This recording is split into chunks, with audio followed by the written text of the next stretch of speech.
সবাইকে good morning. কেমন আছেন সবাই? আর একটা নতুন ব্লগে সবাইকে স্বাগত জানাই।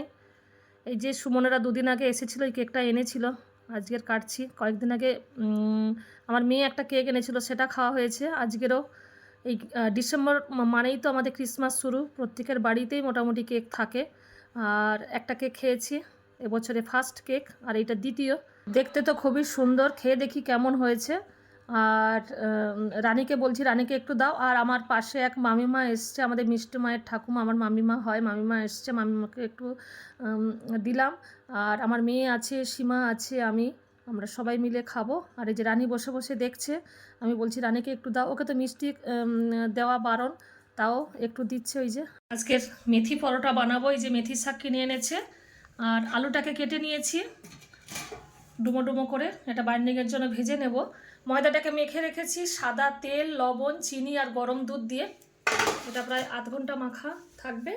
আর এই যে মেথির শাক এইভাবে কেটে নেব, একদম টাটকা মেথি শাক। প্রথমে আলুটাকে ভেজে নিয়েছি, তারপরে শাকটা তুলে দিয়েছি। এইভাবে আলু আর শাকটাকে ভেজে নেব। এতে কোনো মশলা দিইনি, শুধু লবণ আর হলুদ দিয়েছি।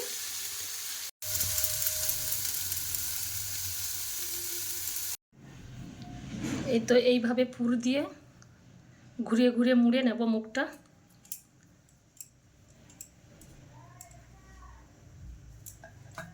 তারপরে হালকা হাতে বেলে নেব,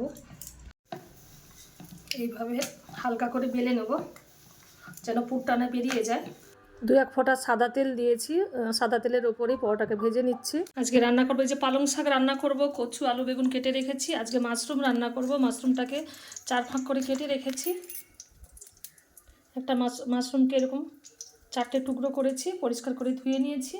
এখানে এই যে মশলাটা বেটে নেব, কাজু বাদাম, কাঁচা লঙ্কা, আদা আর টমেটো।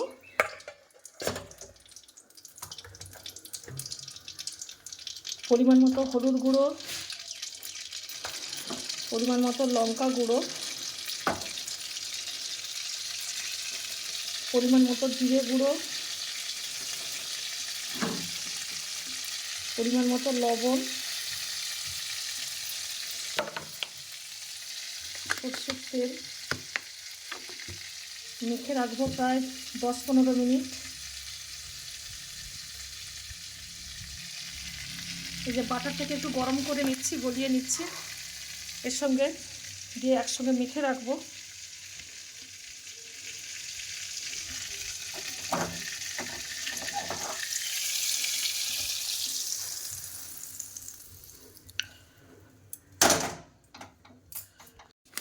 একটু ধনে গুঁড়োও দিয়ে দিলাম,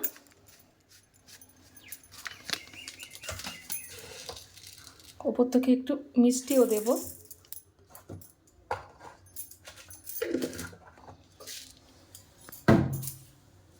এবারে মেখে নেব।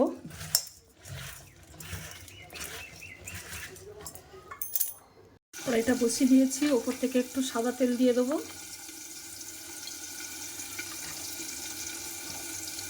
এলাচ, লবঙ্গ, দারুচিনি দিয়ে দিলাম।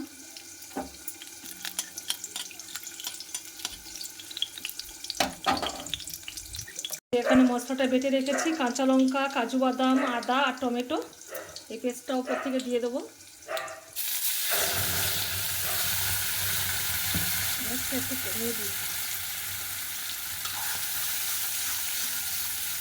এই মশলাটা করতে থাকবো যতক্ষণ না তেল ছাড়বে। ওপর থেকে কয়েকটা তেজপাতা দিয়ে দিলাম।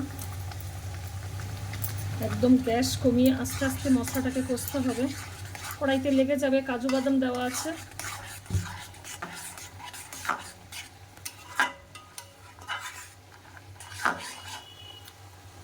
একদম তেল ছেড়ে আসবে, তারপরেই মাশরুমটাকে দেব।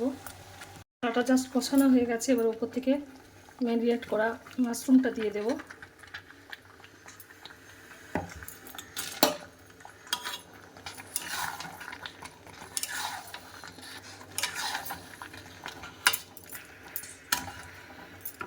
জল বেরিয়ে পড়বে, ওপর থেকে ঢাকা দিয়ে দেবো, একদম ধিমে আঁচে হবে। এই তো মাশরুমের তরকারিটা রেডি হয়ে গেছে। এরকম মাখামাখি হবে তরকারিটা।